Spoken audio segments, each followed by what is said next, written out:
Hey guys, today I have a fun video for you. I didn't know if I should call it a Walk-In Wednesday. It's more like an educational video because I'm going to talk to you about this gun, which is obviously meant to imply that it belonged to Adolf Hitler due to the insignia.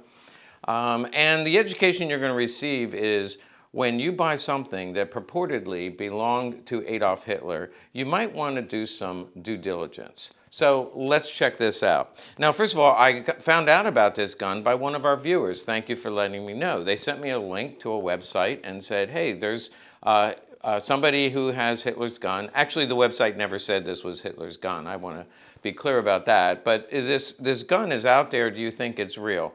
So I went to the site and I called up and said, hey, I would like to get this gun just to show it to my viewers so they know what to watch out for. And I'm hoping that you'll enjoy this. Now, about 6 months ago, you might remember, I did a video about Hitler actually did have a Walther PP. I always feel strange saying we're going to be looking at Hitler's PP. But we did look at a replica of Hitler's PP, and I did a video. You can check it out. There's a link right here. First and foremost, this is a working gun. It was made by the American Historical Society, and they do make guns that are replicas of famous guns. So this gun was made in the early 90s, and I have a letter about that, and they only made 5. But this is a pretty stunning example of the gun that Hitler was given on his 50th birthday. We actually got 2 of these. I think they made 10 of them, and they're an exact replica of the Walther PP that was in Hitler's Munich apartment. There was a safe in his apartment, and 2 GIs went up and evidently were able to blow open the safe and brought back a gun that was issued by Walther to Adolf Hitler. And it has a very distinct look. Again, this is just a replica, but it's a gold engraved, deeply engraved. I have not seen that gun in person, but I believe that one is authentic and was gifted to Hitler. But as I say in the video, he's not known to walk around with a gun, unlike other officers. Goering is the most stunning example of somebody who was very flamboyant, had swords and a baton and a dagger and lots of guns and shotguns. A little bit of everything. He was always around guns, and I believe a gun collector. Hitler, on the other hand, was not big on guns, and therefore not a lot of guns belonged to Hitler, although today there are a lot of guns that are purported to have belonged to Hitler, and this might be one of them, meaning I'm not purporting this is Hitler's, but it was meant to look like Hitler's gun. Let's take a closer look. So let's start off with the box. First of all, I actually like the box a lot. So this is a black leatherette.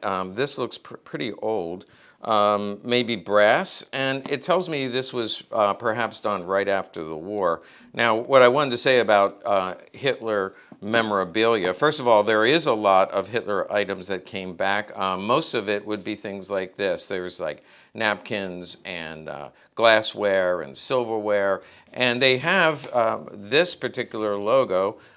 We have carried these before, and usually they came back. People who were in the Eagle's Nest, the 101st Airborne, brought some stuff back that were in a banquet hall, but also at Hitler's residence and different places throughout Germany. Whenever he would have a banquet, they did actually have real glassware, stemware, and that is available. It's fairly expensive, and it's very hard to authenticate because it, of course, is not serial numbered. And, you know, at $1,200 to $2,500 per glass, you're highly motivated to try to replicate it. But something like a gold engraved PP, of course, would, if it really was Hitler's, it could easily be worth $500,000 to $1 million. So people are very motivated to replicate things like this. And I think this industry started the day after the war ended. Because after all, if you're a GI and you go over there and you have kids at home or a wife at home or mom and dad, what did you want to bring home other than, I took this from Adolf Hitler's house?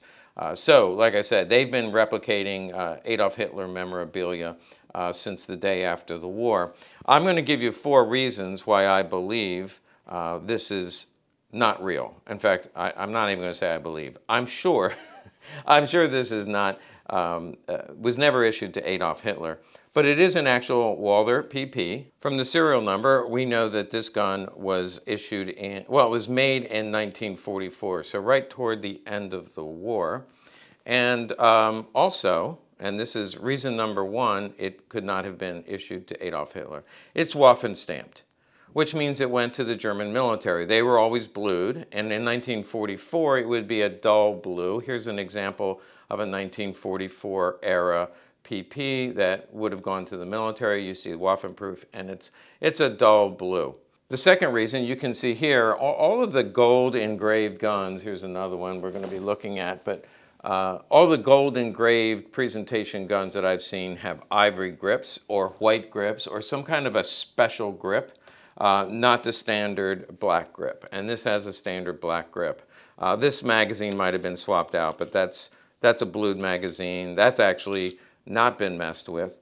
But so reason number one, it was issued to the military, not to Adolf Hitler. Reason number two, it would have had a fancier grip like a ivory grip or something engraved, a wooden engraved I've seen. Third reason is because of the level of detail or lack thereof. The most popular, this is a floral engraving, and I've not seen that style before in the German markets. Most of them were oak leaf and acorn, such as this one.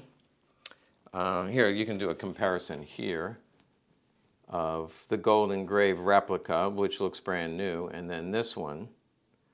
But to get the level of detail, we'll look at one that was actually made pre-war. No, this is actually a wartime, 1940. It has eagle end proofs. Look at the level of detail. First of all, it's deeper engraved, and it's oak leaf. But you'll notice it's stippling behind the oak leaf. There's veins in the oak leaf.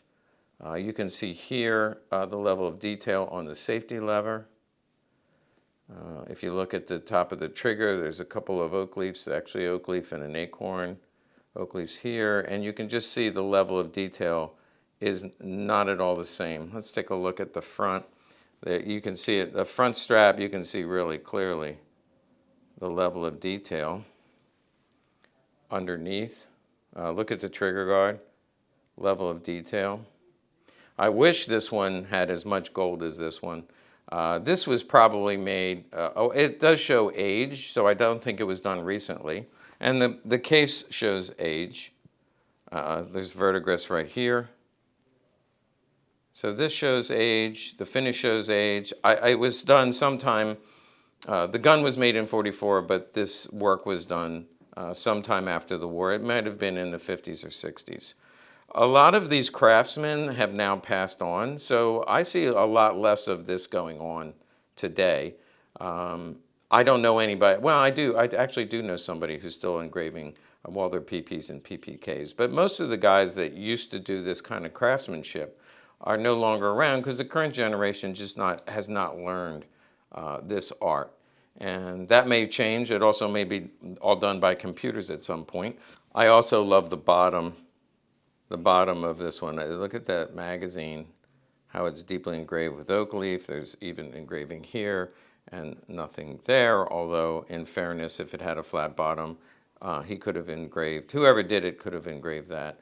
Look at the detail between here and here. So just fun to look at. Now this one does have the ivory grips. Even the screw, the end of the screw is engraved. I wonder if this one is not because it doesn't even have the right grips.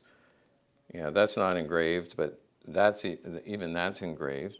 You can see the eagle and swastika here, but also notable is HG or GH. Could this be Hermann Goering? Well, I wanted to say a little bit about Hermann Goering. He was a man that did have a lot of engraved guns. In fact, here's a picture of his engraved Krieghoff, and he ordered 10 of these. He had guns engraved all the time and gave them out. Also Himmler. We've done Himmler sharpshooter, and he would actually sign his name on Walther PPs, PPKs, and Sauer 38Hs, and we've featured those before. But this, was it Hermann Goering? I have no provenance to say that, but certainly he did have a lot more guns and give them out on a regular basis as opposed to Hitler, who really wasn't known to do that. Okay, so I gave you 3 reasons. One is the lack of detail in the engraving, the fact that it's waffen-proof, the fact that it just has standard grips, and then finally the AH. And I get it; it makes me chuckle. I hope you'll get a little chuckle out of this as well.